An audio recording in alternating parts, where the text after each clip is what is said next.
Spinal stenosis, degenerative disc disease with severe peripheral neuropathy, burning and pain, numbness, loss of balance in the legs and feet. Verl came in 1 year ago. We decided to do the laser stem cell signaling.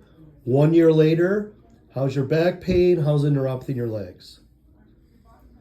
They're much improved, 90% improved, I would say. Wow.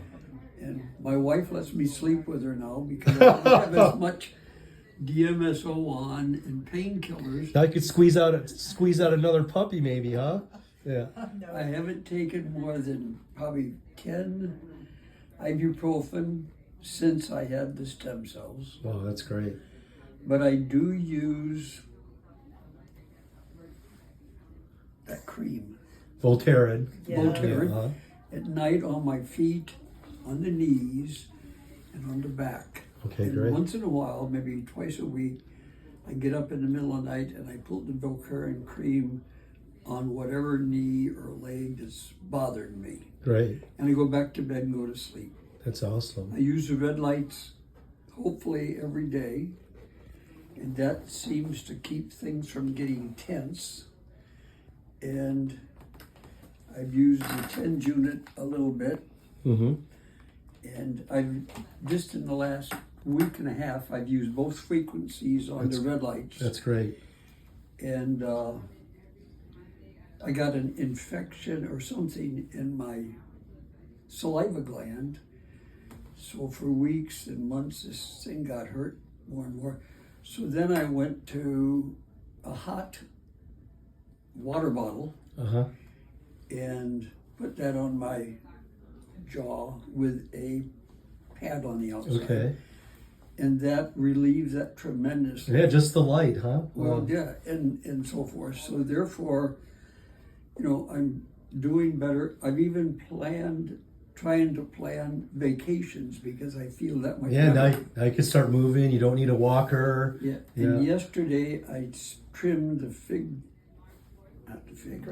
grape arbor, and I didn't get on the ladder, but I did reach up high and trimmed, and I actually got 4 steps up on a ladder and changed the battery in the outside clock. So you're back to gardening. That's great. And I'm back to gardening. So how many % better does that pain in the back of the legs feel 1 year after the laser stem cells? 90%. That's incredible. And how old are you this year? I'll be 86 in 3 months. Look at that. We beat the 90, huh? 90% better for 86 year. I'll take it. Can you demonstrate your ability to get out from the chair without assistance and walk to the door and come back without your walker or wheelchair? Look at that. Look, he's got his independence back. All right, Verl, we're going to continue. And I can actually put my pants on, just standing on the floor, and just having the bed beside me, just in case I need to balance. That's incredible. Which I couldn't do a month and a half or 2 months before I got the stem cells. And you're noticing he's not complaining about the pain like last year, huh? No, the pain is not a problem now. And you don't have to assist him as much as before, right? I hold his hands when we walk Okay. because we've still got a balance. But you don't have to like pull him out of bed. No, That's no. great because that'll hurt your back, all right? All right, Verl, so this is your annual checkup. We're going to graduate you. You're a new graduate of LaserMed Pain Institute, and we'll put you on a yearly checkup to make sure it's long-term. Congratulations.